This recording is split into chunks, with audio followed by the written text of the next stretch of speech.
News nation. सियासी खबरों में अगली खबर सनातन के खिलाफ जारी बयानबाजी से जुड़ी है। एक बार फिर तमिलनाडु में सनातन धर्म के खिलाफ जहरीला बयान दिया गया। इस बयानबाजी के खिलाफ अब नए सिरे से आवाज बुलंद हो रही है, जिसका असर पूरे देश में देखने को मिल रहा है।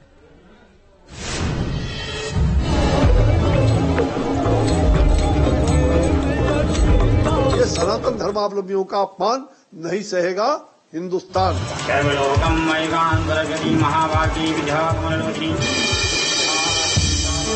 हिंदुस्तान में सनातन विरोधियों को करारा जवाब मिलने लगा है।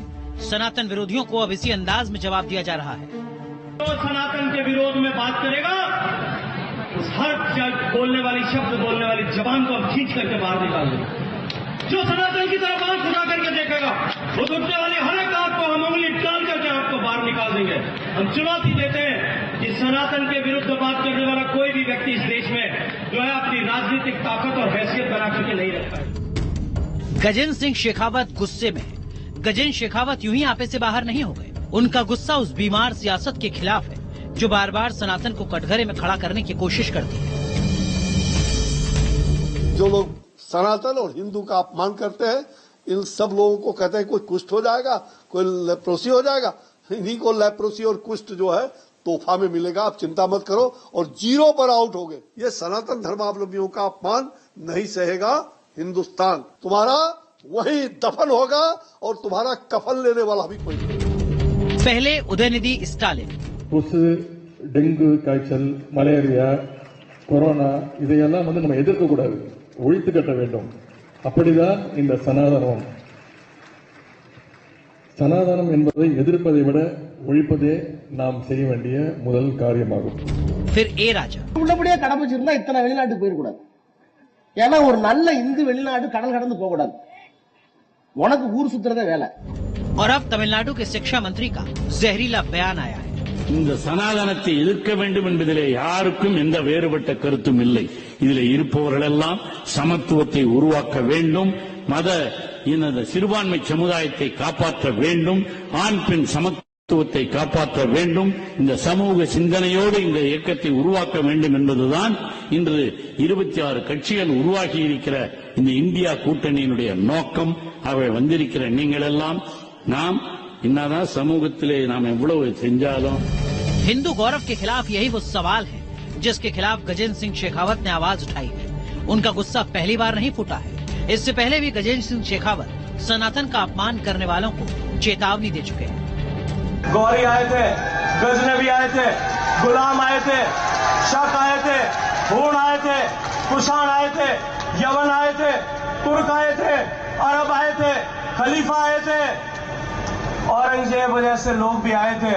उसके बाद में डच आए थे, फ्रांसीसी आए थे, पुर्तगाली आए थे, अंग्रेज आए थे। ये भगवाधारी लोग यहाँ बैठे हैं, इनके आशीर्वाद से ये सनातन मिटा नहीं, ये सनातन मिटा देंगे। ये सनातन को मिटाने के लिए चले। हैरानी होती है, राजनीति को ये कौन सा रोग लगा है जो देश के कुछ नेताओं को भारत की बहुसंख्यक आबादी को अपमानित करने के लिए प्रेरित करता है। धर्म को बीमार बताने वाले क्या खुद बीमार नहीं है? कि जिसने सनातन धर्म को कुष्ठ रोगी बोला है वो कुष्ठ रोग का सुख भोगे। जिसने सनातन धर्म को एड्स बोला है वो एड्स का सुख भोगे। जिसने सनातन धर्म को मलेरिया और डेंगू बोला है वो मलेरिया और डेंगू का कष्ट वो सुख भोगे। कष्ट नहीं, सुख भोगे उसका, क्योंकि उन्हें बहुत अच्छा लगता है ये। और जिसने कुष्ठ रोग कहा वो कुष्ठ रोग का सुख भोगे। प्रभु उनको भरपूर देना जिससे उन्हें पूर्ण आनंद मिले। इसका दक्षिण में सनातन के खिलाफ अभियान चला है। नफरत की इस दुकान के मालिक डीएमके के साथ कांग्रेस के कुछ नेता भी हैं। हैरानी है, मोहब्बत की दुकान की वकालत करने वाले राहुल गांधी इस पर अभी तक चुप है। बीजेपी बार बार इसी मुद्दे पर सवाल खड़ा कर रही है। डीएमके के शिक्षा मंत्री हैं, उनकी टिप्पणी जो आई है वो तो कमाल की आई है, पौन मुड़ी। और अंग्रेजी में एक शब्द है the cat is out of the bag. जो हमारी सोच थी वो सामने आ गई। इंडिया अलायंस का गठन ही सनातन धर्म के विरोध के लिए बना है और उसे खत्म करना है। सनातन के खिलाफ सवाल उठाने वालों में सिर्फ नेता शामिल नहीं है। एक अभिनेता का नाम भी खूब सुर्खियां बटोर रहा है। प्रकाश राज की एक्टिंग की दुकान भले ही 90 करोड़ सनातनियों के भरोसे पर टिकी हो, लेकिन वो बार बार सनातन का अपमान कर रहे हैं। प्रकाश राज को भी करारा जवाब मिलने लगा है।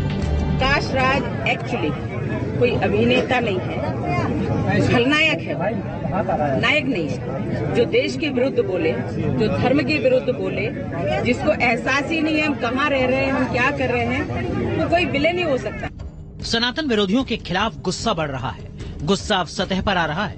ओवैसी जैसे नेता इस पर सवाल उठा रहे हैं। ओवैसी ने ट्वीट कर कहा है, G20 खत्म हो चुका है और घोषणा के बिंदु 78 की माननीय मंत्री के लिए कोई प्रासंगिकता नहीं है। नरेंद्र मोदी कैबिनेट हिंसा की वकालत करती है, खुलेआम धमकी दी जा रही है। अब सवाल है कि ओवैसी जैसे नेता उन नेताओं को नसीहत क्यों नहीं देते जो सनातन के खिलाफ जहर उगलते हैं। सनातन रक्षकों को ही बार बार कटघरे में खड़ा करने की कोशिश क्यों हो रही है। Team news nation. और लाख टकी की बात में आगे बढ़ते हैं और बात करते हैं